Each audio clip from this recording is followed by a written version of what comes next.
नमस्कार। मैं बलवान सिंह।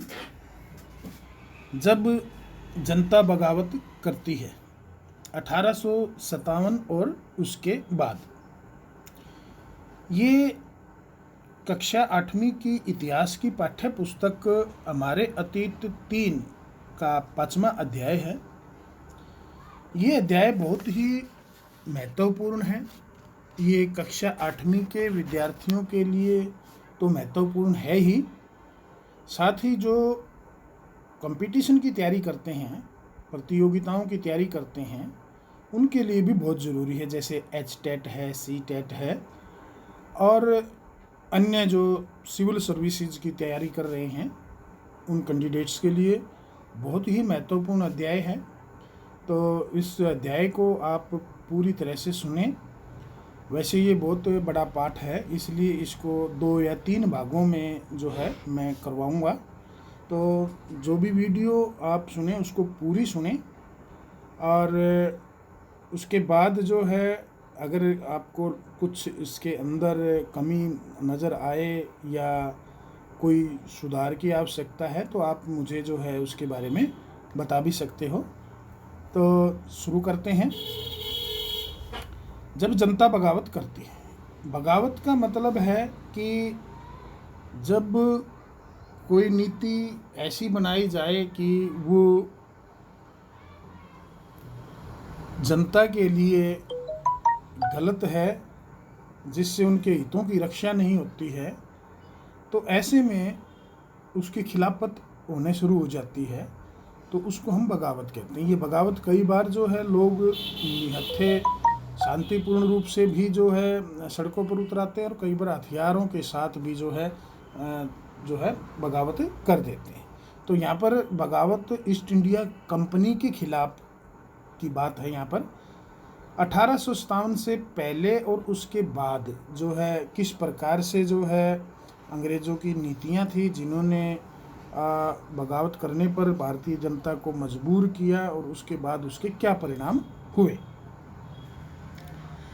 ये चित्र दिया हुआ है। इस चित्र में दिखाया गया है कि सिपाही और किसान विद्रोह के लिए ताकत जुटाते हुए यह विद्रोह 1857 में उत्तर भारत के मैदानों में फैल गया था। तो इस चित्र के अंदर सभी जो है दिखाए हुए हैं, इसमें किसान भी दिखाए हुए हैं और सिपाही भी दिखाए हुए हैं। नीतियां और लोग। ईस्ट इंडिया कंपनी की जो नीतियां थी उसका पूरी जनता पर प्रभाव पड़ा। इन नीतियों से कोई भी अछूता नहीं रहा। इन नीतियों से राजा थे, रानियां थी, किसान, जमींदार, आदिवासी, सिपाही, सभी पर जो है इसके अलग अलग तरह के असर पड़े। तो जो भी नीतियां बनाई जाती हैं और वो जनता के हित में अगर नहीं होती है तो जनता की भावना को ठेस पहुंचती है और लोग उसका विरोध करना शुरू कर देते हैं।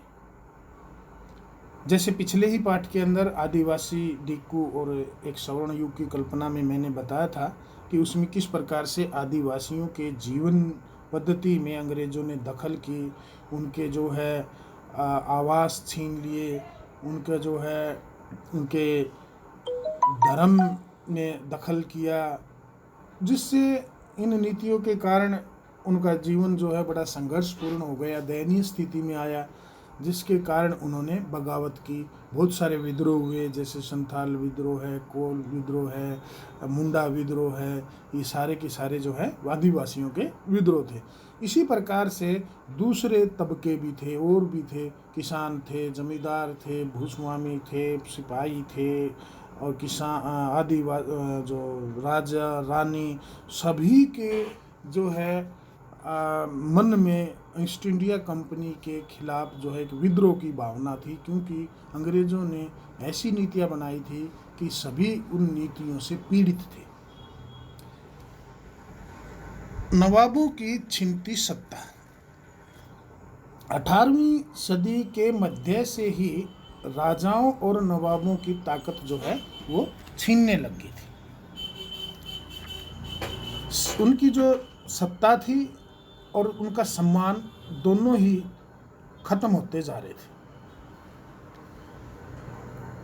इसमें एक तो जो है लॉर्ड वेल्जली जिसको 1798 में भारत का गवर्नर जनरल बनाकर भेजा था, उन्होंने लॉर्ड वेल्जली ने एक जो है सहायक संधि बनाई और सहायक संधि को भारतीय राजाओं पर थोपने का काम किया।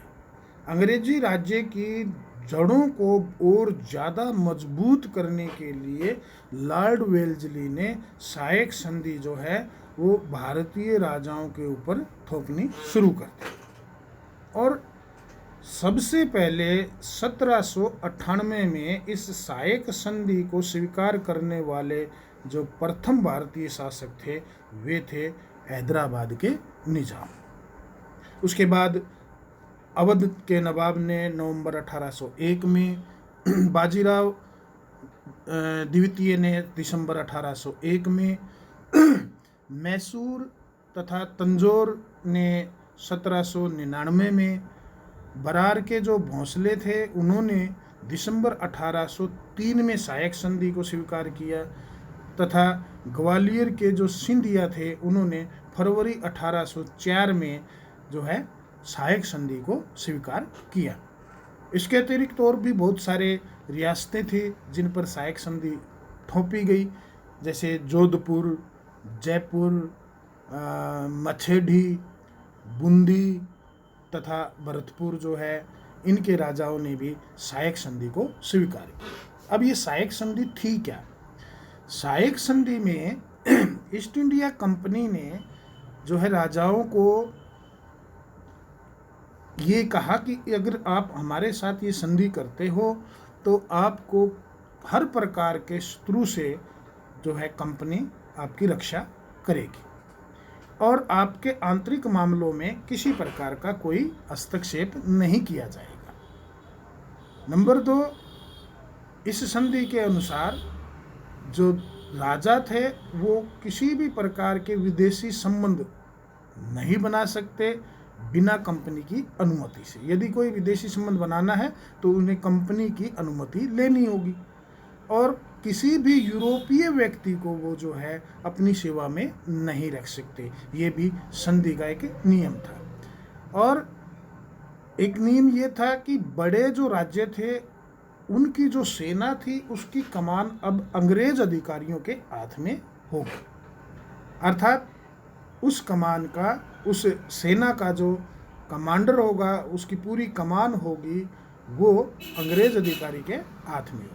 और जो छोटे राज्य होंगे उनको अपनी सुरक्षा की एवज में जो है नगद धन जो है ईस्ट इंडिया कंपनी को देना पड़ेगा। और सभी राजाओं को अपने राजधानी में एक अंग्रेज अधिकारी, अंग्रेज अफसर रेजिडेंट के रूप में रखना होगा जो उनके दरबार में रहेगा। तो ये थी सहायक संधि। और इस सहायक संधि से हुआ क्या कि धीरे धीरे जो है राजाओं की सारी शक्ति खत्म हो गई। उनकी खुद की राजाओं की जो सेना थी उनको भंग कर दिया गया। राजाओं द्वारा जो राजस्व वसूली की जाती थी वे अधिकार छीन लिए गए और एक एक करके उनके सारे इलाके भी जो है अंग्रेजों ने, ईस्ट इंडिया कंपनी ने छीन लिए। दूसरी नीति जो बनाई अंग्रेजी साम्राज्य को सुदृढ़ बनाने के लिए और ज़्यादा ताकतवर बनाने के लिए और भारतीय राज्यों को जो है अंग्रेजी साम्राज्य में शामिल करने के लिए, वो नीति बनाई फिर लॉर्ड डलहौजी ने। लॉर्ड डलहौजी ने जो कि 1848 में भारत का गवर्नर जनरल बनकर आया, उसने जो है एक नीति बनाई जिसका नाम था डॉक्ट्राइन ऑफ लैप्स, हड़प नीति, या वैपगप का सिद्धांत भी कहते हैं, वैपगत का सिद्धांत। ये जो सिद्धांत था। इसके अनुसार कोई भी भारतीय राजा जो है वो अगर निसंतान या अपना उत्तराधिकारी छोड़कर ना छोड़कर अगर वो मर जाता है, या जिसका अपनी संतान नहीं है और वो मर जाता है, तो उसके राज्य को अंग्रेजी साम्राज्य में शामिल कर लिया जाएगा। और ऐसे में वो राजा जो है कोई भी पुत्र गोद नहीं ले सकता, यानी गोद लिए हुए पुत्र की मान्यता नहीं होगी।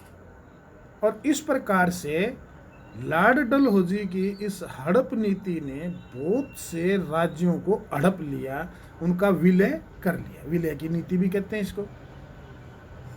उसमें जैसे कि सबसे पहले जो वैपगप नीति थी या हड़प नीति थी, इसमें सतारा का जो अप्पाजी महाराज थे, उनने मरने से पहले एक पुत्र को गोद लिया, लेकिन उसकी मृत्यु के बाद ईस्ट इंडिया कंपनी ने उस पुत्र को जो है उत्तराधिकारी नहीं माना और सतारा को अंग्रेजी साम्राज्य में शामिल कर लिया। उसके बाद सतारा को 1848 में जैतपुर संबलपुर को भी फिर जो है 1849 में, बघाट को 1850 में, उदयपुर को 1852 में, झांसी को 1853 में, नागपुर को 1854 में, करौली को 1855 में और अवध को 1856 में, सबसे अंत में अवध को। और अवध को जो है ये कहकर कि वहाँ पर कुशासन है, इसलिए अवध को अंग्रेजी साम्राज्य में शामिल कर लिया 1856 में। तो इस प्रकार से जो भारतीय राजा थे, जो स्थानीय शासक थे, उन्होंने अपनी जो है हितों की रक्षा के लिए ईस्ट इंडिया कंपनी से बातचीत भी की, लेकिन उनकी बातचीत का ईस्ट इंडिया कंपनी के ऊपर कोई असर नहीं पड़ा और उनकी बातों को उन्होंने नहीं माना। तो इस प्रकार से जो है जो राजा लोग थे, ये जितने भी इन नीतियों से प्रभावित हुए, वे भी अब जो है ईस्ट इंडिया कंपनी के विरुद्ध हो गए। कंपनी ने मुगलों के शासन को भी खत्म करने की पूरी योजना बना ली। कंपनी द्वारा जारी किए गए सिक्कों पर से अब मुगल बादशाह का नाम हटा दिया गया। 1849 में गवर्नर जनरल डलहौजी ने ऐलान कर दिया कि बहादुर शाह जफर की मृत्यु के बाद बादशाह के परिवार को जो है लाल किले से निकाल कर उन्हें दिल्ली से कहीं दूर ले जाकर बसाया जाएगा। और 1856 में गवर्नर जनरल कैनिंग ने ये फैसला लिया कि बहादुर शाह जफर आखिरी मुगल बादशाह होंगे। उनकी मृत्यु के बाद उनके किसी भी उत्तराधिकारी को या वंशज को बादशाह नहीं माना जाएगा, उन्हें केवल राजकुमारों के रूप में मान्यता दी जाएगी। और इस प्रकार से छोटे बड़े सभी राजा अंग्रेजों द्वारा बनाई गई नीतियों से परेशान थे और वे अब अंग्रेजों के खिलाफ विद्रोह करने के लिए तैयार थे। अंग्रेजों द्वारा बनाई गई नीतियों से राजा ही परेशान नहीं थे, किसान और सिपाही भी जो है वो परेशान थे। गांव में किसान और जमींदार जो है भारी भरकम लगान और कर वसूली से के सख्त तरीकों से बहुत परेशान थे। बहुत सारे लोग जो है वो महाजनों से कर्जा ले लेते थे और जो है उस कर्ज को लौटा नहीं पा रहे थे, इसके कारण भी बहुत ज़्यादा परेशान थे। और इस कारण से जब वो कर्ज नहीं लौटा पा रहे थे तो उनकी जो पीढ़ियों पुरानी ज़मीनें थी वो जो है अब उनसे उनके हाथों से निकलती जा रही थी, जिसके कारण किसान जमींदार दोनों ही जो है बहुत ज़्यादा परेशान थे। कंपनी के तहत जो काम कर रहे थे भारतीय सिपाही, उनकी भी परेशानी थी। उनकी परेशानी थी उनके अपने वेतन को लेकर, और जो उनको भत्ते मिलते थे, और जो नौकरी करने की जो शर्तें थी, सेवा की जो शर्तें थी, वे उनके खिलाफ थी, बहुत परेशान करने वाली थी, जिसके कारण सिपाही बहुत परेशान थे। अब कई जो नए नियम बनाए, उन नियमों के कारण सिपाहियों की धार्मिक भावनाओं को ठेस पहुंचती थी। जैसे कि उस टाइम में लोगों में ये धारणा थी कि समुद्र पार अगर जाते हैं तो उनका धर्म और उनकी जाति भ्रष्ट हो जाएगी यदि समुद्र को पार करके जाएंगे। तो जब ईस्ट इंडिया कंपनी ने 1824 में सिपाहियों को जो है लड़ने के लिए समुद्र के रास्ते बर्मा जाने का आदेश दिया, तो सिपाहियों ने इस आदेश को मानने से इनकार कर दिया। उन्होंने कहा कि हमें ज़मीन के रास्ते आप भेज दो, हमें कोई एतराज़ नहीं है, लेकिन हम समुद्र पार करके नहीं जाएंगे। अब सरकार का जो आदेश था, अगर वो नहीं माना जाए तो उसके खिलाफ कार्रवाई होगी। तो नहीं मानने के कारण उन्हें सख्त सजा दी गई। और ये मुद्दा अभी ख़त्म नहीं हुआ था, इसलिए 1856 में कंपनी को एक नया और कानून बनाना पड़ा। और इस कानून में साफ साफ ये कहा गया कि अगर कोई व्यक्ति कंपनी की सेना में नौकरी करेगा तो ज़रूरत पड़ने पर उसे समुद्र पार जाना पड़ सकता है। इस कानून से, जो कि पक्का कानून बन गया, इससे जो है सिपाहियों को और बहुत ज़्यादा परेशानी हुई। अब दूसरी बात और भी थी कि सिपाही जो है वो खुद ऐसे परिवारों से आए हुए थे जो किसान थे। अपने परिवारों को वो छोड़ के आ रहे थे गाँव में। तो जो किसानों के अहित की बात थी, किसानों के जो खिलाफ जो नियम थे, उनके कारण जो है सिपाहियों में भी गुस्सा था, क्योंकि वो किसानों से ही जुड़े हुए थे। तो किसानों का जो गुस्सा था वो जल्दी ही सिपाहियों में भी अब फैल गया।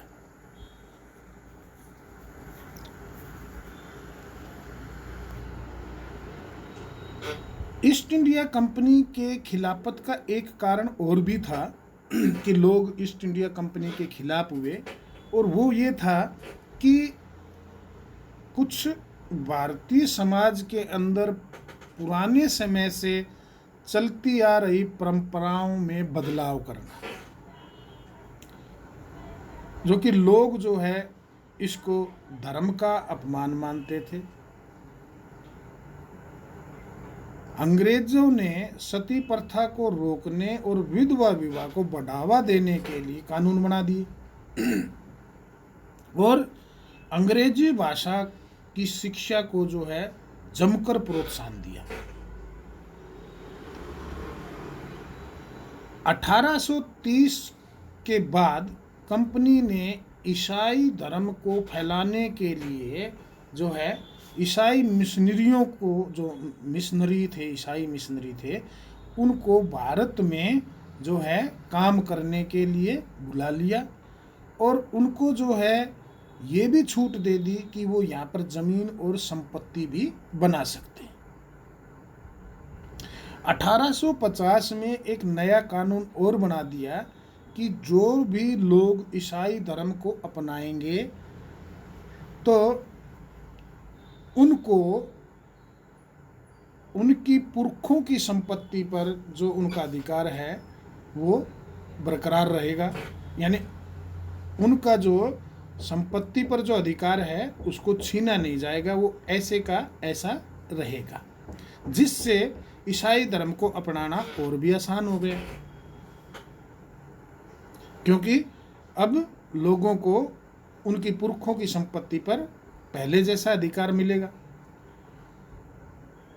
अब बहुत सारे जो भारतीय थे इन नीतियों के खिलाफ थे, उनको इस बात का यकीन हो गया था अब कि अंग्रेज जो है उनका धर्म जो है, उनके सामाजिक रीति रिवाज और उनकी जो पुरानी चलती आ रही जीवन शैली है उसको नष्ट कर रही है।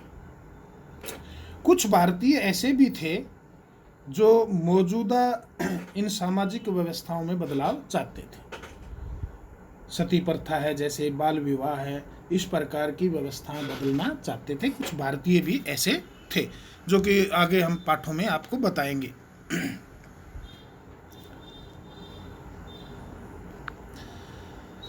तो इस प्रकार से जो आम जनता थी वो भी अब जो है ईस्ट इंडिया कंपनी के खिलाफ हो गई। उसके मन में भी अब ईस्ट इंडिया कंपनी के खिलाफ आक्रोश पैदा हो गया।